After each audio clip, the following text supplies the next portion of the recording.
Hammaga birdek yoqadigan bozori chaqqon limoncello pirojnisi. Bitta butun qilmoqchi bo'lsanglar 8 ta tuxum, shakar, suv, kukuruznik kraxmal, un, 2 pachka mak va avalex va razrixitlam sovurib, bitta aralashtirib olib mikserga jo'natamiz. Katta mikserda 5 minut, kichkina mikserda 10 minut ko'pirtirasizlar.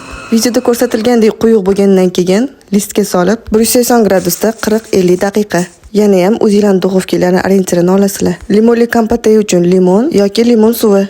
Agar xohlasanglar limonni o'zidan qilinglar. Suv gazli bo'lgani uchun ko'pirib ketdi. Shakar, kraxmal, 2 ta tuxumni ham chaqib solib, yaxshilab aralashtirib, keyin gazga qo'yib, yaxshilab aralashtirib turamiz. Quyilgandan so'ng bitta limonni yaxshilab siqib olasizlar. Buni sovutishga olib turib, qaymoq bilan zugusho'ngidan krem qilib olamiz. Pishib sovigan biskvitga videoda ko'rsatilgandek ketma-ketilda surib olamiz va kamida 4 soatga xolodilnikka qo'yamiz. Ganaj uchun qaymoq bilan shokoladni eritib olib, sariq rangdan qo'shib, sovigan pirojnini ustiga quyib tekislab chiqamiz. Yana shunaqa pirojnilardan o'rganmoqchi bo'lsangiz, bitta like bosib, menga obuna bo'ling.